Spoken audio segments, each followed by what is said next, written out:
I will enter the CMS press release from April 7th of 2025 into the record, which states that Medicare Advantage corporations will now receive a 5.06% increase in payments next year under your jurisdiction, Mr. Secretary. This is up from 2.2%. I mean, what rate? Without was objection. proposed from the Biden administration. You are doubling the rate that the Biden. The gentlelady's time has criminally expired. investigated companies. The gentlelady's time has expired. The chair now recognizes the general. Hey everyone, welcome back to the channel. In today's video, let's dive into a recent exchange between Representative Alexandria Ocasio-Cortez and Robert F. Kennedy Jr., who's currently serving as the HHS Secretary. Thank you so much, Mr. Chairman, and thank you, Secretary Kennedy, for being here today. It's actually not our first time meeting. We met a very, very long time ago when I was 9 years old in Westchester Putnam County at a Riverkeeper event. And I remember back then you talking about the importance of science and environmental action at that time. Listening to a lot of your discussion and a lot of the messages that you provide to people, you talk a lot about corporate influence and corruption in government. And this is an area that's very important to me, and it's an area that I do a lot of work in. The hearing began with a polite exchange. AOC thanked RFK Jr. for appearing before Congress and mentioned that they had actually met many years ago when she was 9 at a Riverkeeper event in New York. I am, as a public servant, completely financially divested of any conflicts of interest with any healthcare companies, any stocks, any lawsuits that I would financially benefit from. Are you? Yes. You're completely divested. Yes. You have no financial interest in any lawsuit, crypto, none of that. AOC followed up, asking if he held any other securities or assets. Kennedy said he did not. It was a calm exchange, but it was clear that AOC was trying to establish a foundation of transparency before digging deeper into policy matters, especially in the healthcare sector. No. Oh, okay. Crypto? I own Bitcoin. Okay. And do you have any other securities or assets? I don't. I mean, I had to go through this with the Office of Government Ethics, and I had a few interests that were very minor that I divested. Okay, just checking. I'd always like to. It's a good question. I always like to know what the field is before I enter conversations.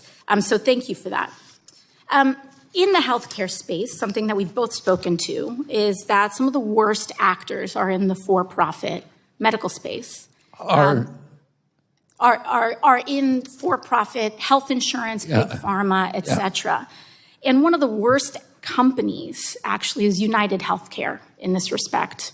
United Healthcare is the largest health insurance company in the country. They are the largest employer of doctors and own thousands of pharmacies, clinics, surgery centers, and home health agencies, as well as hospice providers.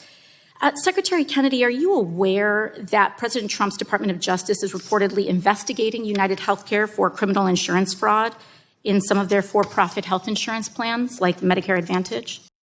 AOC followed up, asking again if he knew the Trump DOJ was looking into fraud within Medicare Advantage programs offered by United Healthcare. Again, Kennedy said he wasn't aware of it. AOC's tone became more pointed. She said it didn't surprise her that there was an investigation, but she was concerned that the Secretary of HIS, who has jurisdiction over Medicare programs, wasn't aware of it. I'm not aware of that investigation. You are not aware that the Trump Department of Justice is investigating the largest insurance company in America that... No, I'm not aware of... For fraud in Medicare Advantage? No, I'm not aware of that. That you have jurisdiction over? It doesn't surprise me. Okay. In your submitted testimony, you said HHS takes seriously our role as responsible stewards of taxpayer dollars. Are you aware that for-profit insurance corporations like United Healthcare have been found to be defrauding public dollars of more than $80 billion a year?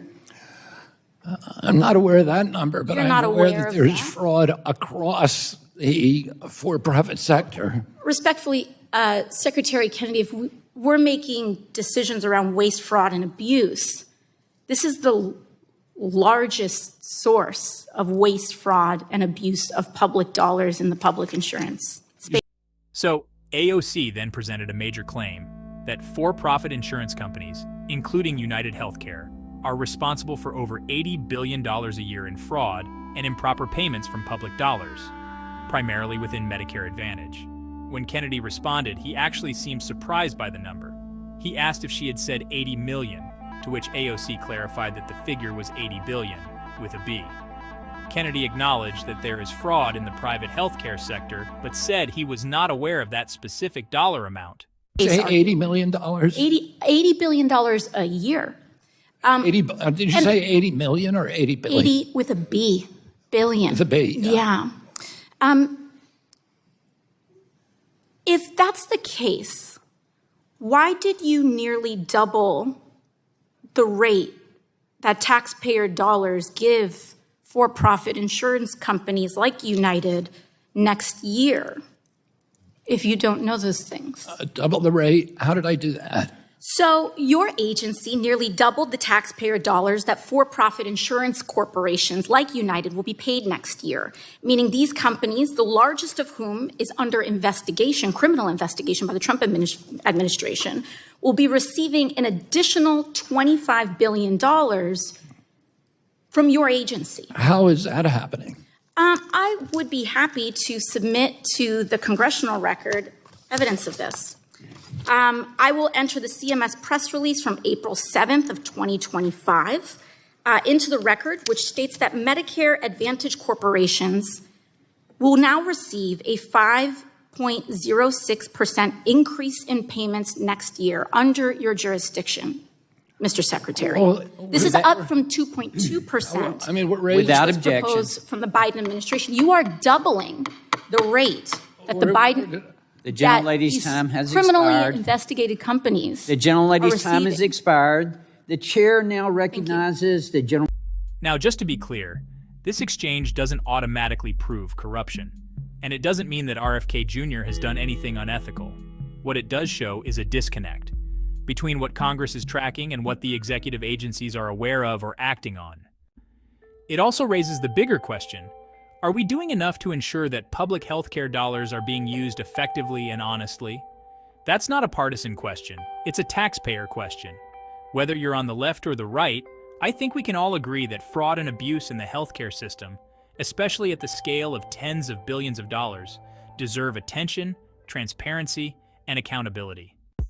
If you found this helpful, go ahead and share, and subscribe. Until next time, take care and stay informed.